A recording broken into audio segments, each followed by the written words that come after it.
Hello बच्चों, आज का हमारा टॉपिक है linear differential equation with constant coefficient में पर्टिकुलर इंटीग्रल।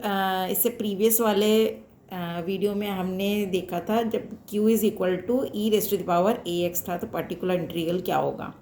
आज हम पर्टिकुलर इंटीग्रल सॉल्व करेंगे जब q की वैल्यू होगी cos hyperbolic function A X and sine hyperbolic function A X. ना हमारी डिफरेंशियल इक्वेशन क्या थी, F D Y is equal to Q. अब यदि क्यू की वैल्यू हमारे पास cos hyperbolic function A X and sine hyperbolic function A X हो, साइन या कॉस हाइपरबोलिक फंक्शन हो, तो उस केस में हम पर्टिकुलर इंटीग्रल को कैसे सॉल्व करते हैं। Now particular integral is equal to 1/f(d) into q. अब क्यू की वैल्यू हमारी क्या है, कॉस हाइपरबोलिक फंक्शन है तो कॉस हाइपरबोलिक फंक्शन ए एक्स लिखेंगे और साइन के लिए 1/f(d) साइन हाइपरबोलिक ए एक्स लिखेंगे। ओके, अब हमें क्या करना है, कॉस हाइपरबोलिक फंक्शन और साइन हाइपरबोलिक फंक्शन को हम एक्सपोनेंशियल में कन्वर्ट कर सकते हैं। तो कॉस हाइपरबोलिक फंक्शन की वैल्यू क्या होती है, E raise to the power A X, जो भी यहाँ पर थीटा है यहाँ ए एक्स है तो E raise to the power A X plus E raise to the power minus A X upon 2, ये होती है कॉस हाइपरबोलिक ए एक्स की वैल्यू एक्सपोनेंशियल की टर्म में। ऐसे ही sine hyperbolic function of A X को हम क्या लिख सकते हैं in the term of exponential function, E raise to the power A X minus E raise to the power minus A X upon 2। Okay, तो दोनों में हमें पर्टिकुलर इंटीग्रल सॉल्व करने के लिए क्या करना है, कॉस और साइन को सबसे पहले हमें एक्सपोनेंशियल में कन्वर्ट करना है और फिर जैसे हमने एक्सपोनेंशियल फंक्शन है लास्ट इससे प्रीवियस वीडियो में हमने देखा था कैसे पर्टिकुलर इंटीग्रल सॉल्व करना है, उसी मेथड से हम इसको सॉल्व कर लेंगे। फॉर एग्जांपल फर्स्ट एग्जांपल है solve d square minus 1 into y is equal to cos hyperbolic function of x. अब इसमें देखिए सबसे पहले तो हमें क्या करना है, क्योंकि डिफरेंशियल इक्वेशन है और इसका जो सोल्यूशन बनेगा वो complementary function plus particular integral दोनों बनेगा। तो सबसे पहले हमें कॉम्प्लीमेंट्री फंक्शन सॉल्व करना है, उसके लिए हमें ऑक्सिलरी इक्वेशन बनानी होगी। तो इस इक्वेशन की ऑक्सिलरी इक्वेशन क्या बनेगी, डी को एम से रिप्लेस करेंगे तो हमारे पास ऑक्सिलरी इक्वेशन आएगी m square minus 1 is equal to 0। अब यदि हम इसके फैक्टर बनाएं तो a square minus b square फॉर्मूले से m plus 1 m minus 1 is equal to 0। इसका मतलब क्या हो गया, एम के हमारे पास दो रूट्स बनेंगे, m is equal to 1 and minus 1। Therefore complementary function will be c1 e raise to the power x plus c2 e raise to the power minus x, क्योंकि both the roots are real and different, दोनों root real हैं और different हैं, इसलिए इसका complementary function हमारे पास क्या आएगा, c1 e raise to the power x plus c2 e raise to the power minus x। ये तो कॉम्प्लीमेंट्री फंक्शन हो गया। अब इसका पर्टिकुलर इंटीग्रल सॉल्व करना है तो पी आई क्या हो जाएगा, 1 function of t cos hyperbolic function of x, जो हमें q की वैल्यू गिवन है। अब इसमें देखिए हमें क्या करना है, कॉस हाइपरबोलिक को एक्सपोनेंशियल में कन्वर्ट करना है। तो कॉस हाइपरबोलिक का एक्सपोनेंशियल में कन्वर्ट करेंगे तो ये क्या हो जाएगा, यहाँ a की वैल्यू हमारे पास 1 है तो e raise to the power x plus e raise to the power minus x upon 2, और एफ डी हमारे पास क्या है, डी स्क्वायर माइनस 1, जिसको हम d प्लस 1 d माइनस 1 लिख सकते हैं फैक्टर करके। अब हमें क्या करना है, ये दो टर्म्स हैं तो हमें इस पूरी टर्म को अलग अलग दोनों में मल्टीप्लाई करना है। 1/2 कांस्टेंट है, इसको हमने बाहर ले लिया, 1/d plus 1 d minus 1 multiply हो गया e raise to the power x से, प्लस सेकेंड टर्म बनेगी 1/2 बाहर लिख लिया, 1/d plus 1 into d minus 1 into e raise to the power minus x। अब जैसे हमने एक्सपोनेंशियल के लिए पर्टिकुलर इंटीग्रल सॉल्व किया था, अभी हमारा उसी तरीके का क्वेश्चन बन गया। अब यहाँ पर x का कॉफिशिएंट कितना है, 1, तो हम d को किससे रिप्लेस करेंगे, इसके कॉफिशिएंट से यानी 1 से।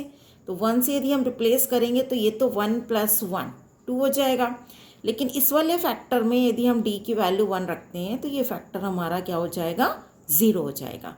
तो हमें इसमें फॉर्मूला अप्लाई करना पड़ेगा। अब इस फैक्टर की पावर कितनी है, इस ब्रैकेट के बाहर 1 पावर है, तो इसका आंसर क्या बनेगा, x अपॉन फैक्टोरियल 1। और ये जो 2 1 + 1 2 2 2 से मल्टीप्लाई होके 4 आ जाएगा, तो 1/4 x अपॉन फैक्टोरियल 1 e⁻x। ये तो फर्स्ट वाली टर्म का सोल्यूशन हुआ। सेकंड टर्म का क्या सोल्यूशन होगा, 1/2 e⁻, यहाँ पे -x है, यानी कि a की वैल्यू -1 है। अब हम यदि ये d को -1 से रिप्लेस करें तो ये वाला फैक्टर 0 बनेगा और -1 ये -2 बनेगा। -2 2 से मल्टीप्लाई होगा तो माइनस का 1/4 आ जाएगा। अब क्योंकि ये फैक्टर 0 हो रहा है तो इसमें भी हम वही फॉर्मूला अप्लाई कर देंगे जो मैंने लास्ट वीडियो में बताया था। इस फैक्टर की पावर 1 है तो x⁻1 अपॉन फैक्टोरियल 1 e⁻−x। अब इन दोनों में से हमने क्या करा, x/2 कॉमन ले लिया। x/2 कॉमन ले लिया तो हमारे पास ब्रैकेट में बचेगा e⁻x माइनस e⁻−x अपॉन 2। अब ये जो फॉर्मूला बन रहा है ये किसका बन रहा है, साइन हाइपरबोलिक x का। तो आंसर क्या हो जाएगा, 1/2 × x × sine hyperbolic x। Therefore, the complete solution is complementary function plus particular integral. Complementary function था हमारा c1 e⁻x plus c2 e⁻−x plus particular integral है 1/2 × x sine hyperbolic x। Okay, now second example is solve d² + 4d + 4 × y = 2 sine hyperbolic 2x। अब इसमें भी सबसे पहले हमें complementary function solve करना है, तो हम क्या करेंगे, ऑक्सिलरी इक्वेशन लिखेंगे। The auxiliary equation of given equation is m² + 4m + 4 = 0। अब इस क्वाड्रेटिक इक्वेशन के यदि हम फैक्टर बनाएं तो क्या बन रहे हैं, m + 2 होल स्क्वायर = 0।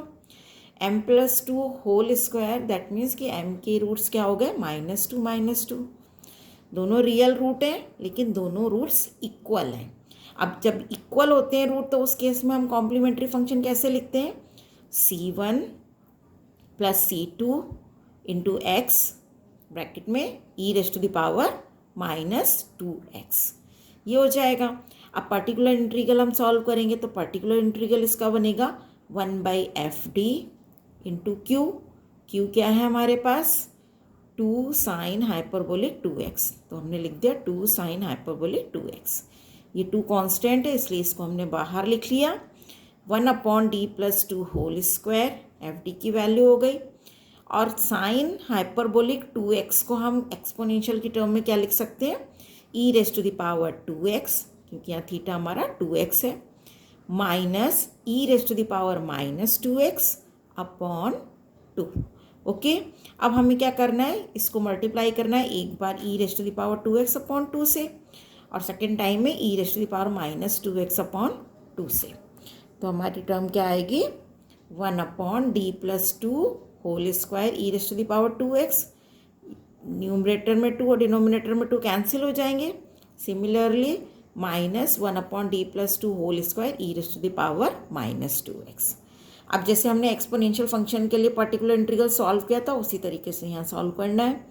x का कॉफिशिएंट 2 है तो d को हम 2 से रिप्लेस करेंगे, d की जगह 2 रखेंगे तो 2 + 2 4 हो जाएगा एंड 4 का स्क्वायर 16 हो जाएगा।